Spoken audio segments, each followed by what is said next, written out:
Video. Yan. Yung nitric oxide, yan, wild noni concentrate, boasts production of nitric oxide, and then discovery awarded Nobel Prize Award in Medicine 1998. Kita humanap ka ng produkto na Nobel Prize Award. Napakaganda na nun. Kasi iyan yung greatest benefit of mankind na kailangan sa science. Diba? It depends, maintain, repair, and every cells in our body.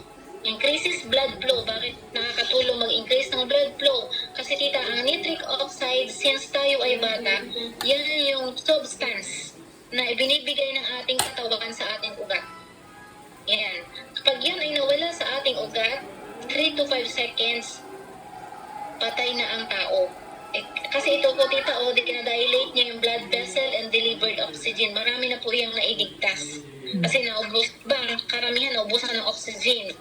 Yan awarded siya 1998 Nobel Prize Award in Medicine. Ito yung mga greatest benefit on mankind, X-ray. Diba? 1901, 1923 insulin, 1945 penicillin. Lahat po yan ay pinakikinabangan ng mga hospital ngayon. And then sabi nga dito, sa survival rule of trees, without oxygen, pwede pang mabuhay 3 minutes. Without shelter, 3 hours. Without water, 3 days. Without food, 3 weeks. Pero without nitric oxide, 3 to 5 seconds. Patay po ang tao.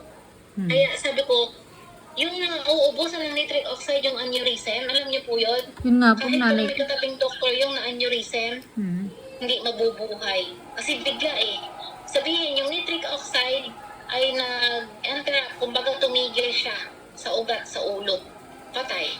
Imagine niyo po yun. Kung may nitric oxide po na iniinom or tinitake, kahit ano kung ano. Tita, sana sa iyo ako nakapakinig. Hindi ko ito naintindihan eh. O sa nanay ko sana. Sige. Oh. Kaya nga tita gusto ko mapaliwanag na sa'yo ng kasi that time, tinukwento mo kasi, against sa'yo nanay mo. Kasi pagka ganun pong may situation na ganun, retable ka, hindi ka nakapokus.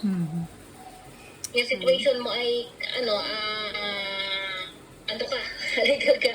So, yan ang nitric oxide, tita. It depends, maintain, and repair nearly every cells and system in our body by signaling them what to do, when to do, and how to do it.